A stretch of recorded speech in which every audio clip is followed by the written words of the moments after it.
Hello guys, আসসালামু আলাইকুম। আশা করি তোমরা সবাই ভালো আছো। আজকের ভিডিওটা থাম্বনেল ও টাইটেল দেখে তোমরা অলরেডি বুঝতে পারছো, ক্লাস 8 এর অ্যাসাইনমেন্ট ম্যাথ 6 টু 8 এর পার্ট 2 এর জন্য অনেকে অনেক মেসেজ দিয়েছে, স্যার পার্ট 2 কেন দেন না, পার্ট 2 কেন দেন না। আসলে কি তোমরা পার্ট 1 কি বুঝছো?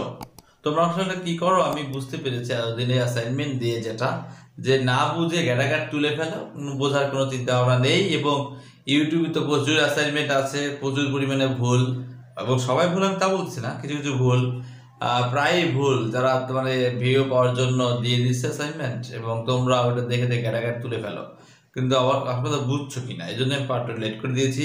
যাই হোক, আমরা কথা না বলি, আগে বলি যেখানেই তুমি যেখান দিয়েই করো না কেন বুঝে করবা, এবং বুঝে নিজে শিখবা, কারণ এই জ্ঞানটা তোমার পরবর্তী ধাপে কাজে লাগাতে হবে। ওকে, তো এখন আরেকটা কথা হচ্ছে, আমার এই চ্যানেলটা হচ্ছে ম্যাথ ও বিজ্ঞান রিলেটেড। আস্তে আস্তে সব ভিডিওগুলো আপলোড দিব।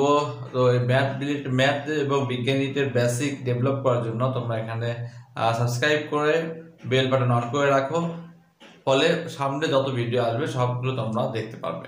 তো আর কথা না বলে আমরা চলে যাই ক্লাসে।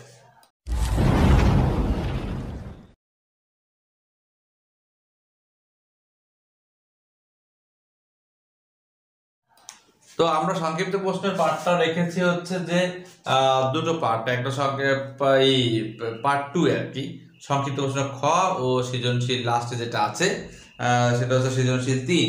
ঠিক আছে, সৃজনশীল 3 সংক্ষিপ্ত প্রশ্ন।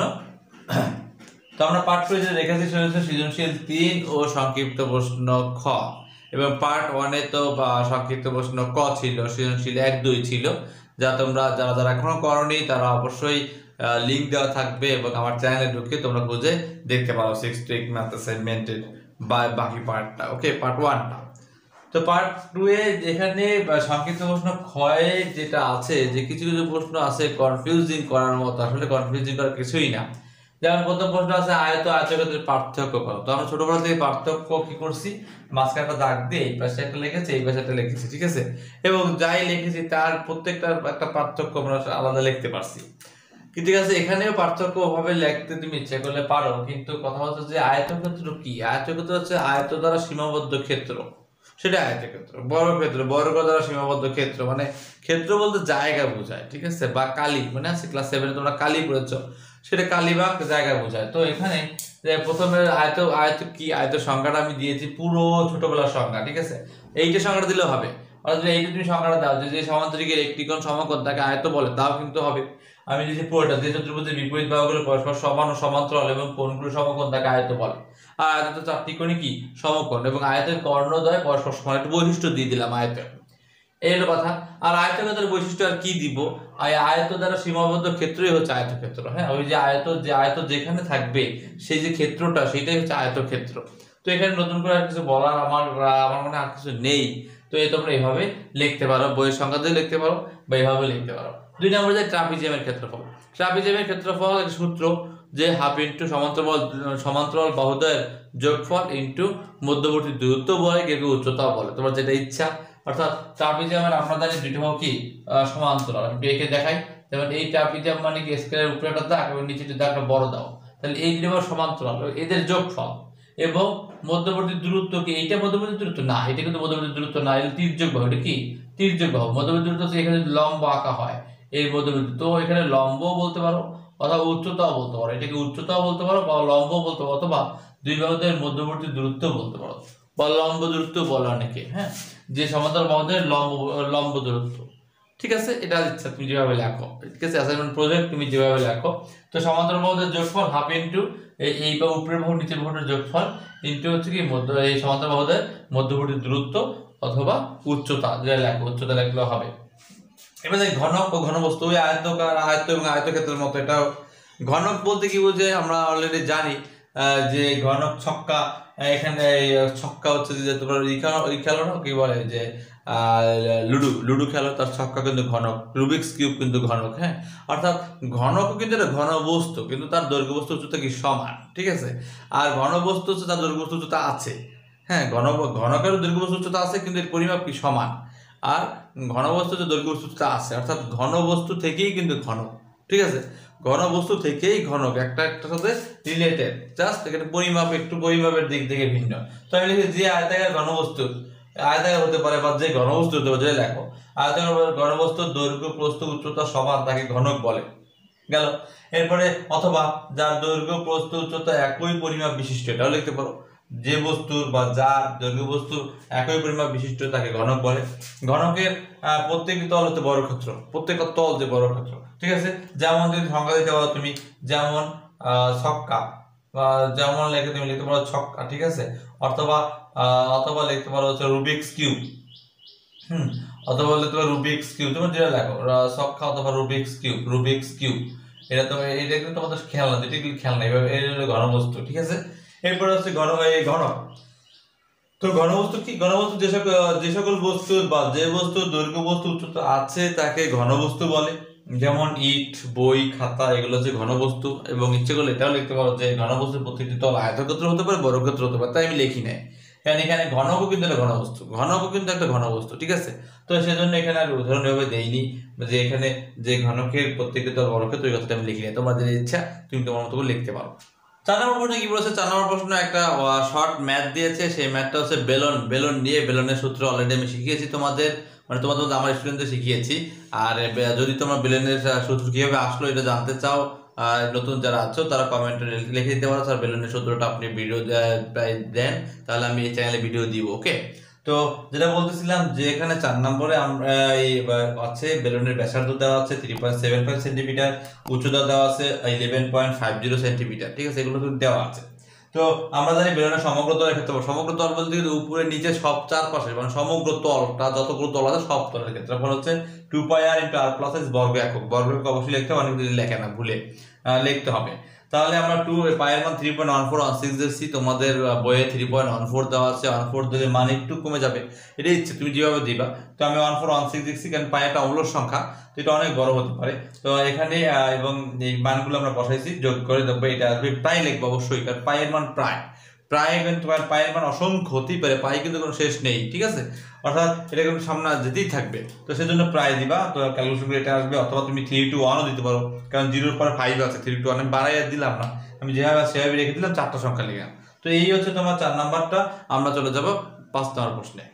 আমরা 5 নম্বর প্রশ্নে চলে আসলাম। 5 নম্বর প্রশ্ন তোমরা অলরেডি দেখে ফেলেছো। কি বলেছে এখানে? বলেছে যে একটি চতুর্ভুজ আঁকতে কয়টি নিরপেক্ষ উপাত্তের প্রয়োজন। এটা হচ্ছে সম্পাদ্য, অর্থাৎ চতুর্ভুজ সংক্রান্ত সম্পাদ্যের যে প্রথম পেজ, ভূমিকা পেজ আছে, সেখানে দেওয়া আছে।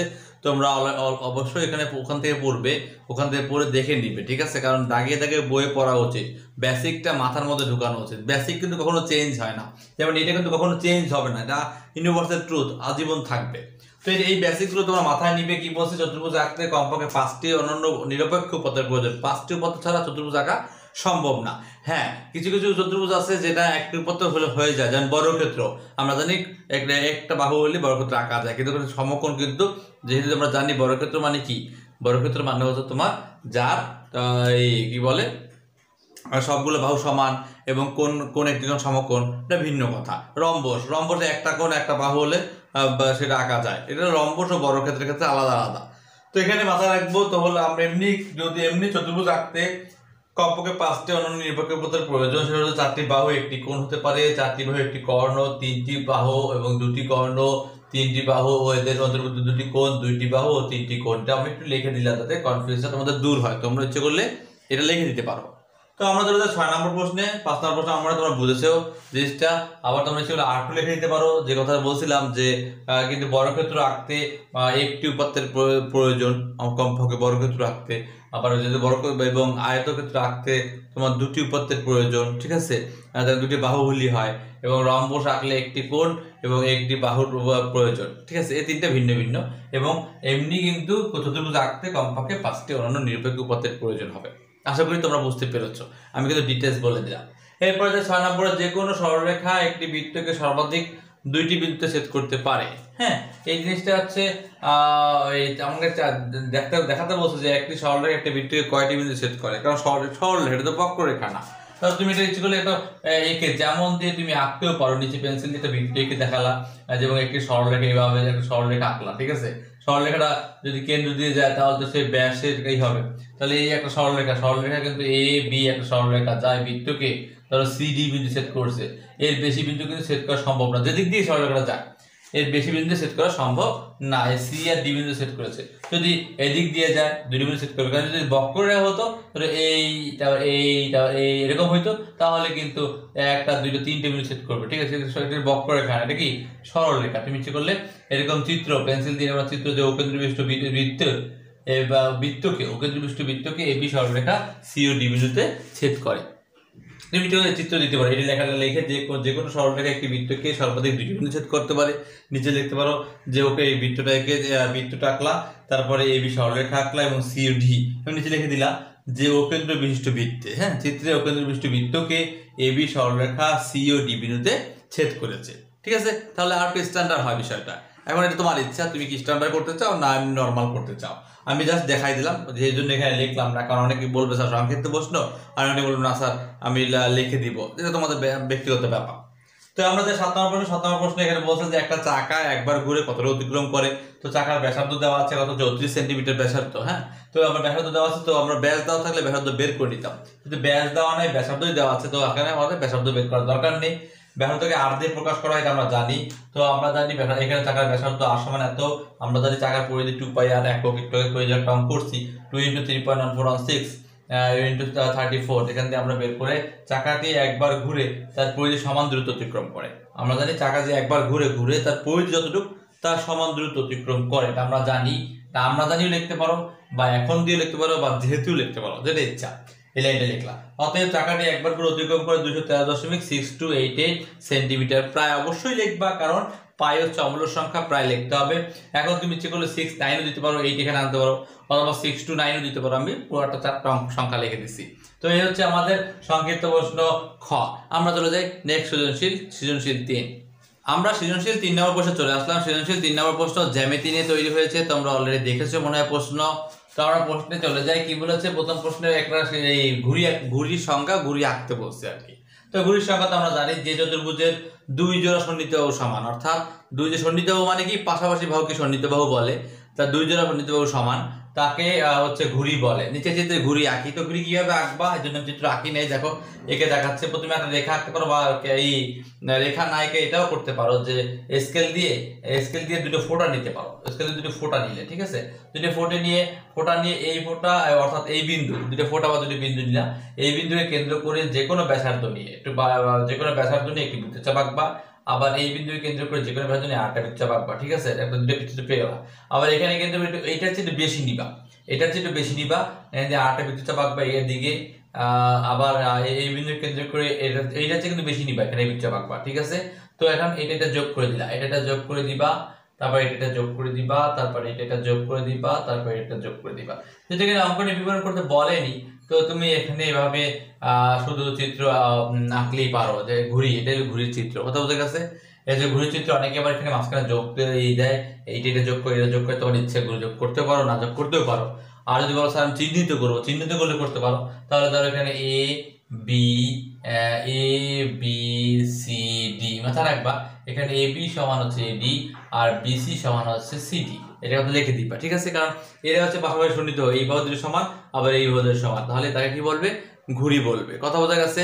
তো প্রথমে আমি আবার বলি, একটা এই স্কেল ধরে দুটো বিন্দু নিলাম, এবার বি কে কেন্দ্র করে একটি বৃত্তচাপ, আবার ডি কে কেন্দ্র করে একই ব্যাসার্ধ নিয়ে একটা বৃত্তচাপ, মানে এই দুটো সব সমান। আবার উল্টো দিকে যে পাশে এ আছে তার বিপরীত দিকে, হ্যাঁ, মানে এভাবে লিখতে পারো যে একটি সরলরেখা বিডি নেই, এবং বি ও ডি এর কেন্দ্র করে যে কোনো ব্যাসার্ধ নিয়ে বৃত্তচাপ আঁকি, যে সেট করে, এবং যে পাশে এ আছে তার বিপরীত পাশে ওই হচ্ছে ভিন্ন ব্যাসার্ধ, মানে এর চেয়ে বেশি বা কম, অর্থাৎ এই বিবরণ দেওয়ার দরকার নেই, জাস্ট আমি বললাম। এখন তোমরা এভাবে করতে পারো। এরপরে আমরা চলে যাই খ নম্বর প্রশ্ন, ঠিক আছে। খ নম্বর প্রশ্ন কি বলছে, একটি বর্গক্ষেত্রের পরিসীমা দেওয়া আছে, বর্গের পরিসীমা দেওয়া আছে, বর্গক্ষেত্র রাখতে হবে। অনেকে কি করে পরিসীমাকে আগে ভাগ করে নেয়, কারণ বর্গের পরিসীমা হচ্ছে 4 গুণে, মানে 4 গুণ দৈর্ঘ্য, তো 4 দিয়ে ভাগ করে আগেই দৈর্ঘ্য বের করে নেয়। না, এই কাজটা করবা না। তোমরা করবা কি, তোমরা করবা হচ্ছে যে এখানে এই যে পরিসীমা পি দেওয়া আছে, পুরোটা পরিসীমা পার্সেন্টেজে রাখবা এবং একে অর্ধেক করবা। কিভাবে, পির এই পাশে কেন্দ্র করে অর্ধেক উপরে চাপ নিচে চাপ, আবার এই পাশে কেন্দ্র করে উপরে চাপ নিচে চাপ, আমি এই কিন্তু অর্ধেক করেছি, তাহলে এটা পি/2। আবার p/2 কে আবার অর্ধেক করবা, তাহলে এখানে ধরে অর্ধেক ব্যাসার্ধের চাপ, আবার এখানে ধরে অর্ধেক ব্যাসার্ধ, এই একই ব্যাসার্ধের চাপ, নিচে একই নিয়মে চাপ দিবা, তাহলে এইটা কিন্তু p/4 বের হলো। ঠিক আছে, p/4 বের করবে এখানে, অর্থাৎ ওইভাবে কিন্তু হাতে এই কলমে করবা না, এভাবে এভাবে দেখাবো। ঠিক আছে, তারপর যে কোনো রশ্মি বি নেই, বি নিয়ে p/4 এর সমান ব্যাসার্ধ নিয়ে বিসি অংশ কেটে নেই। বি বিন্দুতে, বিসি এর বি বিন্দুতে বিএফ লম্ব আঁকি, তোমরা তো লম্ব আঁকা সবাই পারো, বর্গক্ষেত্রে যে লম্ব আঁকে সেই লম্ব আঁকতে হবে, অবশ্যই পেন্সিল কম্পাস ই হতে হবে, কি বলে খুব ভালো হতে হবে, নাহলে কিন্তু লম্ব ব্যাকা হবে, লম্ব ব্যাকা জানি কারণ না হয়, এটা মেইন কথা। ঠিক আছে, তো বিএফ লম্ব আঁকলাম, বিএফ লম্ব আঁকলাম, এবার বিএফ থেকে ওই p/4 এর সমান করে বি অংশ কাটি, এই বি অংশ কাটলা এখান থেকে বিএফ থেকে, এবার এ কে কেন্দ্র করে p/4 এর সমান করে, এবার সি কে কেন্দ্র করে p/4 এর সমান করে দুই একই পাশে একইভাবে যদি বৃত্তপাকে যায় ডি বিন্দু ছেদ করলো, এ কমা ডি এবং সি কমা ডি যোগ করি, তাহলে এই এ বি সি ডি হচ্ছে উদ্দিষ্ট বর্গ। আমি কিন্তু বর্ণনা এখানে লিখে দিয়েছি, একটু মিলেই আমরা একটি বর্গের পরিসীমা পি সমান 12 সেন্টিমিটার দেওয়া আছে, বর্গটি আঁকি বা বর্গটি আঁকতে হবে বা বর্গটি আঁকতে হবে, যেটা তোমার ইচ্ছা, তুমি যেভাবে লিখতে পারো, একদম ইজি জিনিস। ঠিক না? তো এখানে যে কোনো রশ্মি বি নেই, তারপরে বি থেকে p/4 এর সমান 3 সেন্টিমিটারের সমান করে একটি আঁকি করে বিসি অংশ কেটে নিলাম প্রথমে বিসি অংশ, বিসি রেখার বি বিন্দুতে বিএফ লম্ব বিসি আঁকি, বিএফ লম্ব বিসি আঁকলাম। ঠিক আছে, এরপরে বিএফ থেকে, এবার বিএফ থেকে p/4 এর সমান করে বি অংশ কেটে নিলাম। এবার এ ও সি কে কেন্দ্র করে p/4 এর সমান ব্যাসার্ধ নিয়ে একই পাশে দুটি বৃত্তচাপ আঁকি যা পরস্পর ডি বিন্দুতে ছেদ করে, এ কমা ডি সি কমা ডি যোগ করে, তাহলে এবিসিডি উদ্দিষ্ট কি বর্গ। এই হচ্ছে তোমার খ নাম্বার প্রশ্ন। আশা করি তোমরা বুঝতে পেরেছো। অবশ্যই পেন্সিল কম্পাসের চিত্রটা আঁকবা, তারপর তার নিচে বর্ণনা লিখবা, এটা পেন্সিল কম্পাসের চিত্রটা আঁকবা, উপরে সংজ্ঞা লিখবা। কথা বুঝছো? এখানে লিখতে পারো চিত্র ঘুরি। তোমরা এখানে 5 নম্বর ধাপে p/4 এর সমান যে ব্যাসার্ধ নিয়ে সেখানে হচ্ছে এবিসি কোণের অভ্যন্তরে লিখবা। হ্যাঁ, এবিসি কোণের অভ্যন্তরে দুটি বৃত্তচাপ আঁকি, তাহলে ভালো হবে। আমরা শেষ সৃজনশীলের গ নম্বর প্রশ্নে চলে আসলাম। তোমরা অলরেডি গ নম্বর প্রশ্ন দেখেছো। শুরুতেই বলি যে গ নম্বর প্রশ্নটা কিন্তু একটা এক্সট্রা জ্যামিতি নিয়ে আসছে। এক্সট্রা জ্যামিতি অর্থাৎ চতুর্ভুজ সংক্রান্ত যে উপপাদ্য আছে 8.1 সেখান থেকে দিয়েছে। অনেকেই উল্টাপাল্টা করে কর্ণ বের করে তারপরে সেটা থেকে বাহু বের করে আঁকছে, যেভাবে করা যাবে না, এভাবে করবে, না হলে কিন্তু স্যাররা মার্ক দিবে না। আসল কথা তুমি বুঝো যে কীভাবে করতে হয়, বই থেকে দেখো, তাহলে তুমি নিজেই জিনিসটা পারবে। তো আর কথা না বলে চলে যাই ক্লাসে। এখানে বলেছে যে এমন একটি আয়ত আঁকতে হবে যে আয়ত ওই যে খতে প্রাপ্ত বর্গক্ষেত্রের কর্ণের সমান। তো আমরা জানি বর্গের কর্ণের দৈর্ঘ্য √2a, তো সেখান থেকে বর্গক্ষেত্রের পরিসীমা তো 12 সেন্টিমিটার পেয়েছিলাম, তাহলে বাহুর দৈর্ঘ্য এ ধরে নিলাম, কারণ জানি বর্গক্ষেত্রের পরিসীমাকে 4 দিয়ে ভাগ করলে বাহুর দৈর্ঘ্য পাওয়া যায়। তো 12/4 সমান হচ্ছে 3 সেন্টিমিটার বাহুর দৈর্ঘ্য। তো বর্গক্ষেত্রের কর্ণের দৈর্ঘ্য সূত্র কি √2a বা √2 ইন্টু দৈর্ঘ্য, মনে রাখো এটা লাগবে, ক্লাস 19-এও লাগবে। তো √2 ইন্টু দৈর্ঘ্য মানে √2 ইন্টু 3 মানে 3√2, ক্যালকুলেটর করে দেখো 4.242 আরো সামথিং আসে, তো আমি এই পর্যন্ত রেখে দিয়েছি, প্রায় লিখতে পারো ইচ্ছে করলে। তো বর্গক্ষেত্রের কর্ণের দৈর্ঘ্য তুমি পেয়ে গেছো, আর বর্গক্ষেত্রের কর্ণের দৈর্ঘ্যটাই হচ্ছে এখন যে আয়তটা আঁকতে হবে তার ওই আয়তের কর্ণের দৈর্ঘ্য। ঠিক আছে, তো তাহলে আয়তের বাহুর দৈর্ঘ্য দেওয়া আছে 2 সেন্টিমিটার, একটি বাহুর দৈর্ঘ্য দেওয়া আছে, আর দেওয়া আছে কর্ণের দৈর্ঘ্য দেওয়া আছে কি 2.4242 সেন্টিমিটার। তো আমি বাহুর দৈর্ঘ্যকে বি ধরে নিলাম, কর্ণের দৈর্ঘ্যকে ই ধরে নিলাম। অবশ্যই মাপ কিন্তু জানি অ্যাকুরেট হয় তোমাদের। তো সেই ক্ষেত্রে অনেকের স্যার এটাতে কিভাবে আসবে, কেউ 4.3 নিতে পারে, কেউ 2.42 নিতে পারে, তো সেটা কিভাবে করবো, সেটা তুমি যেভাবে করবে তুমি সেটাই নিবা, তোমার ফলে তোমার ক্যালকুলেটর যে মানটা আসবে সেটা হচ্ছে এর হচ্ছে কর্ণ এর মান, এটা হচ্ছে বি হচ্ছে 2 সেন্টিমিটার। তো আমি অঙ্কনের বিবরণটা এখানে লিখেছি, একটু হিজিবিজি লাগতে পারে যেহেতু আমি এক পেজে লিখতে চেয়েছি, কারণ কি চিত্রের সাথে বুঝাবো, তো আমি বুঝিয়ে দিব ঠান্ডা মাথায়, তাহলে তুমি বুঝতে পারবা। তো খেয়াল করো যে প্রথমে কি করবো, যে কোনো রশ্মি কিউএফ নেই, প্রথমে আঁকার নিয়মটা, যে কোনো রশ্মি কিউএফ নেই, কিউএফ থেকে বি এর সমান করে, এটা বাহুর দৈর্ঘ্য বি এর সমান করে কিউআর অংশ কেটে নিই। ওকে, কিউআর অংশ কাটা হয়ে গেল। এরপরে কি করব, এরপরে কিউ বিন্দুতে কিউএফ লম্ব আঁকবো, এর আগে যেমন লম্ব আঁকছি বি বিন্দুতে, সেখানে কিউ বিন্দুতে কিউএফ লম্ব আঁকি। এখানে এবিসি কেন দেই নাই, কারণ এর আগে আমি এবিসিডি বর্গক্ষেত্র আঁকছি, তাই এখানে খ নাম্বারের সাথে মিললে না যায়, তাই আমি এটা পি কিউ আর দিয়েছি। ঠিক আছে, তো এখানে কিউ বিন্দুতে কিউ আর রেখা, কিউ বিন্দুতে কিউএফ লম্ব আঁকলাম, এবং কিউএফ এর কিউএফ থেকে তারপরে কি আর কে কেন্দ্র করে, কিউ আর এর আর কে কেন্দ্র করে, ঠিক আছে, আর কে কেন্দ্র করে কি এই কর্ণ ই এর সমান ব্যাসার্ধ নিয়ে একটি বৃত্তচাপ আঁকি যা কিউএফ কে পি বিন্দুতে ছেদ করে। তো পি বিন্দুতে ছেদ করলো, এরপরে পি কে ও আর কে কেন্দ্র করে যথাক্রমে কিউ আর, পি কে কেন্দ্র করে কিউ আর আর কে কেন্দ্র করে পি কে সমান ব্যাসার্ধ দুটি বৃত্তচাপ আঁকি, কার অভ্যন্তরে, পি কিউ আর অভ্যন্তর। আমি মনে হয় এর আগের ক্ষেত্রে অভ্যন্তরের কথাটা লিখি নাই, তোমরা অভ্যন্তরের কথা লিখে দিও, যে ওখানে এবিসি গুণের অভ্যন্তর আমি একই পাশে ওই এবিসি গুণের অভ্যন্তরের কথাটা লিখে দিও, বেটার হবে। তো এখানে পি কিউ আর অভ্যন্তর দুটি বিদ্যুৎ চাপাকে যা এস বিন্দু সেট করে, ঠিক আছে। তো এখন গেল তোমার হচ্ছে যে এস, তাহলে পি কমা এস ও আর কমা এস যোগ করি, তাহলে পি কিউ আর এস হচ্ছে উদ্দিষ্ট আয়ত বা যে আয়ত চেয়েছে নির্ণয় আয়ত লিখতে পারো। তো আমি একটু বিবরণটা আগে বুঝাই দিই। একটি আয়তের ক্ষেত্রে দৈর্ঘ্য দেওয়া আছে এবং কর্ণ দৈর্ঘ্য দেওয়া আছে, যা বর্গের কর্ণের সমান। আয়তটি আঁকি বা আয়তটি আঁকতে হবে। অঙ্কটি বিবরণ, যে কোনো রশ্মি কিউই নিলাম। এরপরে কি এই কিউ আর অংশ কেটে নিই, কিউই থেকে কিউ আর অংশ কেটে নিই, কার সমান করে? কিউ আর অংশ কাটে বি এর সমান করে, কিউ আর সমান বি। এটা কিউ আর সমান বি লিখলে সবচেয়ে ভালো হবে। তো আমরা লিখি কিউ আর সমান বি অংশ কেটে নিই, হ্যাঁ, বা বি এর সমান করে কিউ আর অংশ কেটে নিই। এটা লিখে দিব। এখানে কিন্তু আমি তীর চিহ্ন দিয়ে লিখে দিলাম উপরে, ওকে। তারপরে কি কিউ আর এর কিউ বিন্দুতে কিউ এফ লম্ব কিউ আর রাখি, কিউ এফ লম্ব কিউ আর রাখি, ঠিক আছে। এরপরে আর কে কেন্দ্র করে, আর কে কেন্দ্র করে কি করব? কর্ণ ই এর সমান ব্যাসার্ধ নিয়ে, এই ই এর সমান ব্যাসার্ধ নিয়ে কি আঁকবো? একটা বৃত্তচাপ আঁকি। তো বৃত্তচাপ আঁকি যা কিউ এফ কে, কাকে? কিউ এফ কে পি বিন্দুতে সেট করে, পি বিন্দুতে সেট করে, ওকে, শেষ। 3 নম্বর ধাপ, পিও আর, এই পিও আর কে কেন্দ্র করে যথাক্রমে, এটা আলাদা আলাদা, যথাক্রমে পি কে কেন্দ্র করে কিউ আর এবং আর কে কেন্দ্র করে পি কিউ এর সমান ব্যাসার্ধ নিয়ে পি কিউ আর কোণের অভ্যন্তরে, পি কিউ আর কোণের অভ্যন্তরে দুটি বৃত্তচাপ আঁকি। ঠিক একই নিয়মে এর আগেরটাও লিখে দিবে এবিসি কোণের অভ্যন্তরে, হ্যাঁ, অভ্যন্তরে লিখে দিলাম। তো বৃত্তচাপ পরস্পর এস বিন্দু সেট করে, এস বিন্দু সেট করলো পি কমা এস এবং আর কমা এস যোগ করি, তাহলে পি কিউ আর এস উদ্দিষ্ট আয়ত। আশা করি তোমরা সবাই বুঝতে পেরেছো। এবং তোমাদের কার কি সমস্যা, ম্যাথে নতুন কি কি ভিডিও দিলে তোমাদের ভালো হবে, ফ্রেন্ডদের সবাইকে শেয়ার করো, এই চ্যানেলটা সাবস্ক্রাইব করে লাইক করে বেল বাটন ক্লিক করে রাখো। তো অনেক লেট হয়ে গেল দিতে, এজন্যই দেরি করে দিলাম আমি, কারণ তোমরা যদি বুঝে করো, আগেরটা বুঝে করো, এবং তোমরা যারা করে ফেলেছো ভালো, তারা মিলিয়ে নিতে পারো। আশা করি সবাই ভালো থাকবে। আজকে এ পর্যন্তই।